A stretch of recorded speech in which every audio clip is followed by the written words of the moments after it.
Scott land کے سائنسدان جان Logie buried کے تخلیقی ذہن میں یہ بات سما گئی کہ اگر آواز کو ہوا کی دوش پر ایک جگہ سے دوسری جگہ تک پہنچایا جا سکتا ہے تو تصویر کو کیوں نہیں۔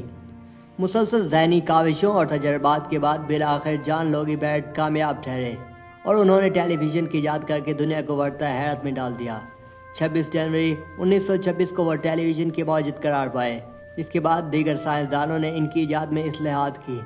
پاکستان ٹیلی ویژن کا آغاز۔ پی ٹی وی کو اسلم اظہر کی سربراہی میں بہترین ٹیم میسر آئی۔ دنیا میں ٹیلی ویژن کی ایجاد اور پاکستان میں ٹیلی ویژن کے آغاز کے درمیان 38 برس کا واضح فرق ہے۔ ٹی وی سنہ 1926 میں ایجاد ہوا، مگر پاکستان میں ٹی وی کی نشریات کو 26 جنوری 1964 میں شروع ہوئی۔ اس وقت ملک میں صدر جنرل محمد ایوب خان کی حکومت تھی اور وہ اپنے ایک دورہ جاپان کے دوران ٹیلی ویژن کی ترقی سے بے حد متاثر تھے، تو انہوں نے 20ویں صدی کے اس اہم ایجاد سے پاکستان کی عوام کو روشناس کروانے کا فیصلہ کر لیا۔ یوں پاکستان ٹیلی ویژن کارپوریشن کا قیام عمل میں لایا گیا اور ابتدائی تجربات کے بعد پنجاب کے صوبائی دارالحکومت لاہور کو ٹیلی ویژن کی نشریات کے پلیٹ فارم کے لیے چنا گیا۔ یہ وہ دور تھا جب لاہور میں فلم بھی بن رہی تھی، ریڈیو کی نشریات بھی عوام میں مقبول تھی اور نان پروفیشنل بنیادوں پر تھیٹر پر بھی بہترین کام کیا جا رہا تھا۔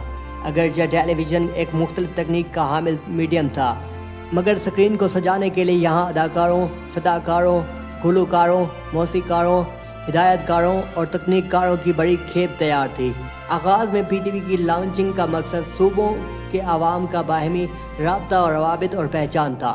اس کے علاوہ وہ تعلیمی مقاصد کار فرما تھے، لیکن جاپان اور دیگر ممالک سے آنے والے ٹیموں نے مشورہ دیا کہ اس میڈیم کو محدود کرنے کی بجائے وسیع تر مفاد کا ذریعہ بنایا جائے اور انٹرٹینمنٹ کو بھی پاکستان ٹیلی ویژن سکرین پر اہمیت دی جائے تاکہ ملک کی ثقافت کو پروموٹ کیا جا سکے، جس سے عوام کو پروگرامز کے ذریعے تفریح میسر آ سکے۔ اپریل 1964 میں اس وقت کی حکومت نے ٹیلی ویژن پلاننگ سیل قائم کیا اور اسلم اظہر کو پاکستان ٹیلی ویژن کا پہلا ڈائریکٹر مقرر کر دیا گیا، جو ریڈیو اور تھیٹر کا وسیع تجربہ رکھتے تھے۔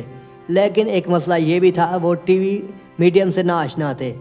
ان کے ساتھ ریڈیو پاکستان کے فضل کمال، کراچی آرٹس کونسل سے ذکا دورانی اور ایرانی ٹیلی ویژن پروڈکشن کے کام سے واقف نثار حسین کو ان کی ٹیم کا حصہ بنا دیا گیا۔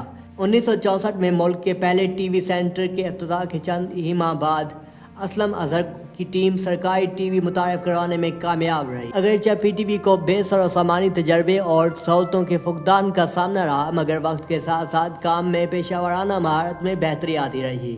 آغاز میں P T V Lahore centre کے پاس اپنی بلڈنگ تو دور کی بات، ریکارڈنگ کی سہولت بھی میسر نہ تھی۔ اس وجہ سے لائیو ٹرانسمیشن کا رسک لیا گیا۔ ٹی وی کی سکرین پر ہر پروگرام ڈائریکٹ دکھایا جا رہا تھا اور کسی بھی غلطی کا امکان موجود تھا، لیکن پرفیکشن کے جذبے کے سامنے ہر رکاوٹ راہ سے ہٹتی گئی۔ پہلی ٹرانسمیشن اور نیا ٹیلنٹ۔ لوگ آج بھی یاد کرتے ہیں کہ پی ٹی وی کی ابتدائی ٹرانسمیشن کے دوران لاہور میں میلے کا سماں ہوا کرتا تھا۔ لاہور بے بولتی تصویروں والی اس نئی ایجاد کو خوش آمدید کہنے کے لیے بے تاب تھے۔ شہر کی الیکٹرانکس مارکیٹوں میں ٹی وی سیٹس خریدنے والوں نے یلغار کر دی۔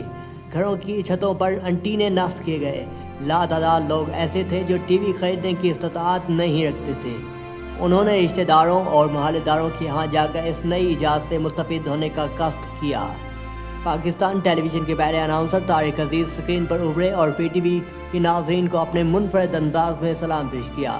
26 جنوری کو پہلی ٹرانسمیشن کے موقع پر سپہر 3:30 پر صدر پاکستان نے پی ٹی وی کی ٹرانسمیشن کا افتتاح کیا اور اس کے ساتھ ساتھ ہی پی ٹی وی کی نشریات کا آغاز ہو گیا تھا۔ تلاوت کلام پاک کرنے والے قاری علی حسین صدیقی پہلے شخص تھے جو پی ٹی وی کی سکرین پر نمودار ہوئے۔